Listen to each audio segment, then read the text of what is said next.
ഇത് മാസ് മോട്ടോഴ്സിൽ നിന്നാണ്. ഹീറോൻ്റെ പ്ലഷർ വണ്ടി സെൽഫിൻ്റെ കംപ്ലയിൻ്റ് ആയിട്ട് വന്നതാണ്. അതേപോലെ തന്നെ ബ്രേക്ക് ചെക്ക് ചെയ്യുക, എഞ്ചിൻ ഓയിൽ ചെക്ക് ചെയ്യുക, ഇതൊക്കെയാണ് മെയിനായിട്ട് പറഞ്ഞിരുന്നത് കംപ്ലയിൻറ്റ്. അപ്പോൾ ബ്രേക്ക് നമുക്ക് ടൈറ്റ് ചെയ്യാനുണ്ട്, അഡ്ജസ്റ്റ് ചെയ്യാനുണ്ടായിരുന്നു. ഫ്രണ്ട് ആയാലും ബാക്ക് ബ്രേക്ക് ആയാലും നമുക്ക് അഡ്ജസ്റ്റ് ചെയ്യാനുണ്ട്.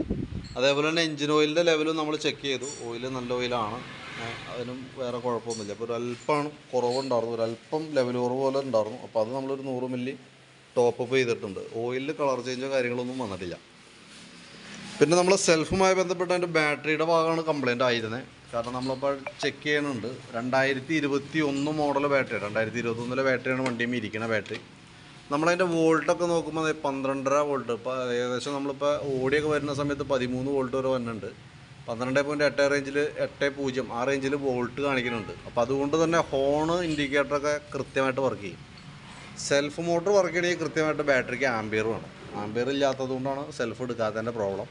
അപ്പോൾ നമ്മൾ ആ ബാറ്ററി ഒന്ന് ടെസ്റ്റ് മോഡിലേക്ക് കൊടുക്കുന്നുണ്ട്. കറക്റ്റ് ബാറ്ററിയുടെ കറക്റ്റ് സ്റ്റാറ്റസിനകത്ത് കാണിക്കും. ബാറ്ററി ഇപ്പോൾ ഞാൻ ടെസ്റ്റിലേക്ക് കൊടുത്തിട്ടുണ്ട്. ടെസ്റ്റിലേക്ക് കൊടുക്കുമ്പോൾ ഇവിടെ അതിൻ്റെ ഇത് സെൽ ഡാമേജ്, ബാറ്ററി പോയതായിട്ടാണ് കാണിക്കുന്നത് കേട്ടോ.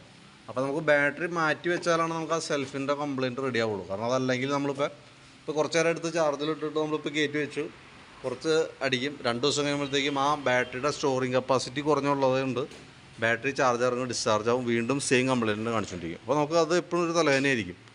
അപ്പോൾ 2021 എന്ന് പറയുമ്പോൾ സ്വാഭാവികമായിട്ടും 2025 എന്തായാലും നമുക്കൊരു 4 കൊല്ലത്തിൻ്റെ അടുത്ത് ആയിട്ടുണ്ട് ബാറ്ററി. അപ്പോൾ അധികം കൂടുതലൊന്നും ബാറ്ററി കിട്ടാൻ സാധ്യത വളരെ കുറവാണ്. ബാക്കിയത്തൊക്കെ എന്ന് പറഞ്ഞാൽ ഇപ്പോൾ 4 വർഷം എന്നൊക്കെ പറഞ്ഞാൽ ലെക്കാണ്. കാരണം എന്തെങ്കിലും ഒരു 2-2.5 കൊല്ലത്തിലൊക്കെ സാധാരണ രീതിയിൽ സ്കൂട്ടർ മോഡലിലൊക്കെ മാറ്റാറുണ്ട്.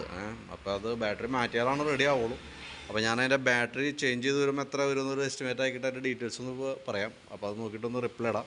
അതനുസരിച്ച് നമുക്ക് വർക്ക് കംപ്ലീറ്റ് ചെയ്യാം. എന്തായാലും ബാറ്ററി മാറ്റിയാലാണ് ആ പ്രോബ്ലം സോൾവ് ആവുള്ളൂ കേട്ടോ. കാരണം എന്താ വെച്ചാൽ നമ്മൾ ചാർജ് ചെയ്ത് വെച്ചാലും കുറച്ചോടി കഴിയുമ്പോഴത്തേക്കും ഈ പറഞ്ഞ രീതിക്ക് 2 ദിവസം വൈകുന്നേരത്ത് വെച്ച് 2 ദിവസം കഴിയുമ്പോൾ പിന്നീട് രാവിലെ സ്റ്റാർട്ട് ചെയ്യുമ്പോൾ വീണ്ടും ഇതേപോലെ തന്നെ സെയിം സിറ്റുവേഷൻ തന്നെ വരുന്നത്. അത് സ്റ്റോറിങ് കുറവായതുകൊണ്ടാണ് ആ പ്രോബ്ലം കാണിക്കുക. അപ്പോൾ നോക്കിയിട്ടൊന്ന് പറഞ്ഞാൽ മതി, അതനുസരിച്ച് നമുക്ക് വർക്ക് കംപ്ലീറ്റ് ചെയ്യാം. ഓക്കെ.